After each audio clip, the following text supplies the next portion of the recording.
Alexandre de Moraes colocou o Supremo num outro patamar. Antes dele, o STF era criticado por se meter onde não devia, o tal do ativismo. Agora, as críticas são mais duras e talvez já mereçam uma reflexão interna. É razoável Moraes tocar processos que não terminam, disparar ordens de prisão, bloquear perfis nas redes sociais e distribuir condenações com penas altíssimas. E agora, essa recusa do pedido de extradição feito pela Espanha de um traficante, porque a Espanha não mandou para cá um blogueiro que é um dos quase 900 réus do 8 de janeiro. Será que a gente não corre o risco de criar dois Brasis? Um onde Moraes faz o que quer e outro onde as pessoas fazem o que Moraes deixa? O ministro Alexandre de Moraes está cobrando explicações da Espanha após a extradição do bolsonarista ser negado. Desta vez, Alexandre de Moraes, talvez já certo do que vamos ver no estender deste vídeo, deu um tiro no pé. Nem a UOL passou pano para ele. E isto pode atrapalhar, ou pelo menos acalmar sua ansiedade pelos planos que você verá no decorrer deste. Há rumores que até os demais ministros da corte torceram o nariz. Ah, vai lá, Xandão. Tá certo, Xandão, existe uma torcida, né, para essa atitude do Alexandre de Moraes. Como sempre, a bolha esquerdista que não enxerga as consequências por trás de um rompimento diplomático como este, bateu palmas. Essa é uma informação importante que está sendo divulgada hoje. O ministro Alexandre de Moraes suspendeu a extradição de um búlgaro preso a pedido do governo espanhol para responder a uma decisão da Espanha de não extraditar o influenciador bolsonarista Oswaldo Eustáquio. Segundo Moraes, o governo espanhol desrespeitou o requisito da reciprocidade. Eu acho que essa é mais um ponto na lista bastante longa de atitudes questionáveis e criticáveis e talvez heterodoxas do ministro Alexandre de Moraes. Então parece um pouco estranho o ministro querer explicações do governo espanhol para uma decisão da justiça espanhola, que teve lá seus motivos. Eu não me debrucei sobre o mérito da decisão, mas houve uma decisão, grosso modo, baseado no fato de que haveria uma proteção à liberdade de expressão que esse bolsonarista Oswaldo Eustáquio teria na Espanha. Essa foi um pouco o raciocínio. Então começa daí, começa um pouco dessa mistura do ministro Alexandre de Moraes, do executivo espanhol com o judiciário espanhol. E o segundo ponto que me parece bastante questionável também é querer retaliar, como se o ministro Alexandre de Moraes, talvez imbuído pelo espírito do Donald Trump, né, de querer colocar tarifa aqui, aí o país afetado retalia de lá, quis dar uma de Trump, eventualmente, quis dar uma de retaliar na mesma medida, quer dizer, e aí mistura um caso de um búlgaro que está aqui no Brasil, que é um processo que não tem nada a ver com o processo do brasileiro que está lá na Espanha, e por causa disso o búlgaro vai pagar o pato pela decisão da justiça espanhola. Quer dizer, tudo muito estranho, tudo muito esquisito, tudo muito político, quando deveria ser uma discussão jurídica do Alexandre de Moraes nesse caso, e eu acho que é mais um ponto pelo qual ele vai ser bastante questionado numa atitude que parece realmente um pouco excessiva. Inclusive não foi só o Alexandre de Moraes não se limitou a negar a extradição do búlgaro que é condenado na Espanha por tráfico. Ele concedeu a liberdade ao búlgaro. Ele colocou o búlgaro em prisão domiciliar, quer dizer, ele soltou um criminoso, considerado criminoso na Espanha, está solto no Brasil, daqui a pouco ele foge, né?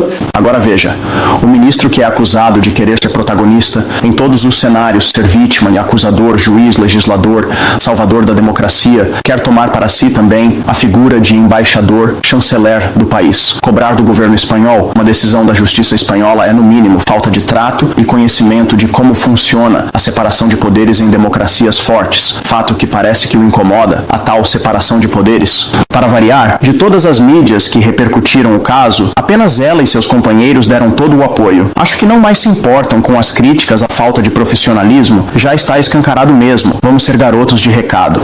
Prevê, para que alguém seja extraditado, você tenha um crime que seja, um artigo penal que seja punido aqui no Brasil e lá na Espanha.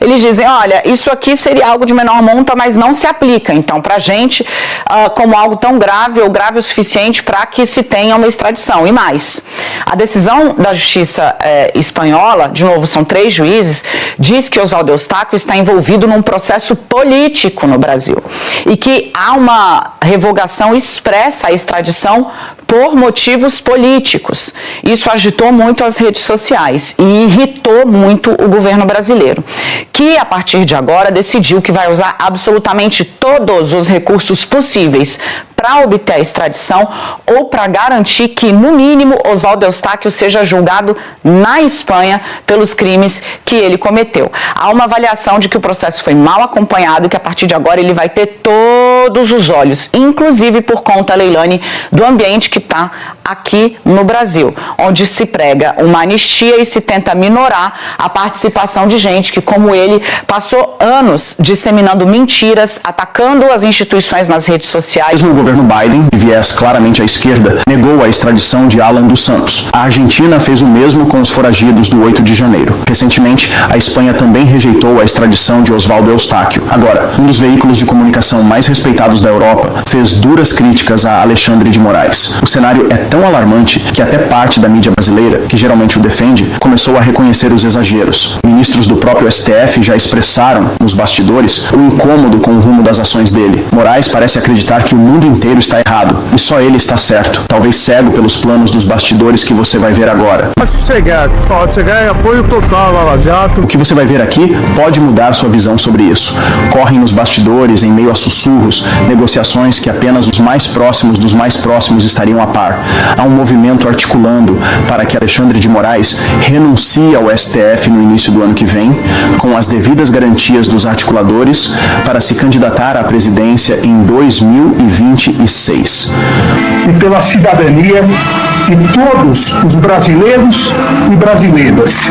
E com coragem estamos construindo uma república independente e cada vez melhor. O ministro que atingiu o ápice da magistratura, o STF, depois de ter passado pelo Ministério da Justiça, onde foi alçado a este posto ao cair nas graças do então presidente Temer, após seu trabalho no caso da esposa do presidente, o caso do celular hackeado dela. Pois é, tudo começou por causa de um celular.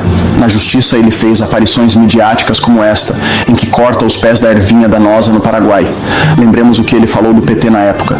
Em relação à última questão do nosso simpatizante aqui do governo corrupto, que foi colocado para fora do Brasil pela corrupção, pela falta de vergonha na cara de quem roubava bilhões e bilhões, se ao invés de roubar bilhões tivesse investido na segurança, se ao invés de desviar dinheiro para construir porto em Cuba, tivesse investido em presídio, nós estaríamos muito melhor. Obrigado. Pode ficar sossegado. Fala de chegar é apoio total ao Lava Jato. Tanto que falam, e você vê, sexta teve, quinta teve uma, sexta tem outra, teve outra, essa semana vai ter mais. O que será que o fez mudar tanto assim? Ele já teve pretensões à Prefeitura de São Paulo, como seu nome foi preterido. Sonhou com o governo, mas com o advento do celular, veio o passo inicial para o STF, e agora ele, segundo esses bastidores, vem um sonho nem sonhado por ele. A presidência da República, tudo com a anuência da esquerda. Essa hipótese soa como música para o ministro se, nas próximas eleições, o Senado passar por uma reformulação pró-direita, seu impeachment seria quase inevitável. Nesse cenário, sua candidatura seria um movimento estratégico.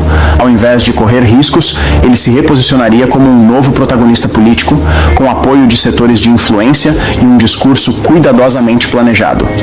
Um plano nos bastidores, a justificativa dentro dos círculos internos é clara. Moraes seria a única figura com força suficiente para impedir a ascensão da direita no país. A submissão quase unânime dos demais ministros às suas decisões começaria a fazer sentido. Um pacto silencioso já estaria em andamento, com todos cientes dos próximos passos. Também teriam suas garantias. A renúncia, no entanto, não aconteceria de forma abrupta. O enredo institucional seria construído com precisão, reforçando a narrativa de que Moraes sempre sempre foi o guardião da democracia, alguém que estaria disposto a sacrificar sua posição no Supremo para evitar uma suposta ameaça à estabilidade do país. Os articuladores garantiriam que a transição ocorresse sem riscos. A grande mídia daria o tom certo. E especialmente, você tem duas figuras no Supremo Tribunal Federal hoje que estão se fortalecendo muito. Na medida em que os Estados Unidos ataquem o Alexandre de Moraes, ele se torna aqui internamente mais forte, como um pilar de resistência aos ataques externos. Está o Alexandre de Moraes e outro, que no Congresso se fala muito, o Flávio Dino, atacando a questão das emendas parlamentares, etc. Hoje você tem duas figuras no Supremo que já no meio político começam a ser vistas como potencial eleitoral.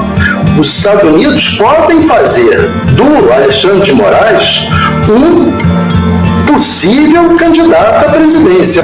Estão investindo nisto agora até nos Estados Unidos. Uma revista alinhada aos democratas, de viés esquerdista, fez uma matéria o exaltando, até fotos com ele fazendo pose rolou. O jogo é jogado, né? Moraes já testa sua popularidade frequentando estádios de futebol. Aqui Flávio Dino estava com ele. Curioso é que setores da imprensa estão jogando nos veículos que Dino também é pretenso candidato ao Palácio. Estão tentando emplacar nomes da esquerda, já que não tem nenhum com chance. Provavelmente não vai demorar muito para eles se estranharem. Essa cadeirinha é muito disputada. Só para registro, foram assistir o jogo em avião da FAB e alegaram que por motivos de segurança. Eles têm um corpo de homem próprio para isso? Segurança ou medo de reações em avião de carreira? Seria mais um teste de sua popularidade. A esquerda, ainda sem um nome forte para 2026, aceitaria o acordo com uma solução pragmática. Afinal, essa alternativa seria bem melhor que a direita novamente no poder e já sabe se relacionar com Moraes. As peças se movem no tabuleiro. A velha guarda do Centrão, por sua vez, já começa a medir as vantagens dessa aliança. Embora ainda tenha preferência por Tarcísio de Freitas, um nome bem visto até por setores da esquerda, a incerteza sobre sua real fidelidade, já que em suas declarações prega forte lealdade a Bolsonaro. O atual presidente já emite sinais de que não pretende disputar o pleito. Luiz Inácio Lula da Silva disse a auxiliares que pode não ser candidato à reeleição em 2026.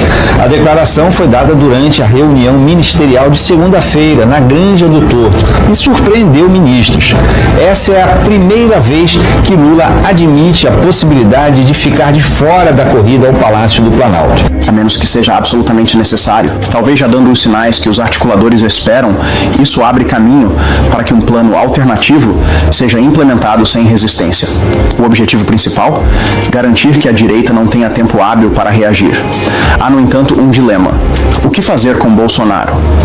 Mantê-lo inelegível parece ser uma aposta mais segura.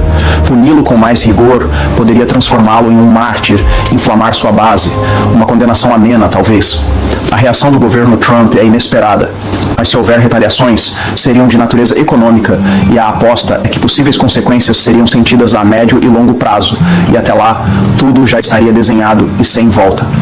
Decisões importantes serão tomadas nos próximos meses e os efeitos poderão definir os rumos da eleição. O futuro já está sendo desenhado com a máquina pública alinhada e uma narrativa bem construída.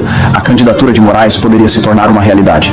Como já foi sinalizado por aliados, mudanças legislativas no Senado, seu presidente já vem emitindo opiniões relacionadas ao STF. A Constituição determina um único procedimento: impeachment de ministro do Supremo.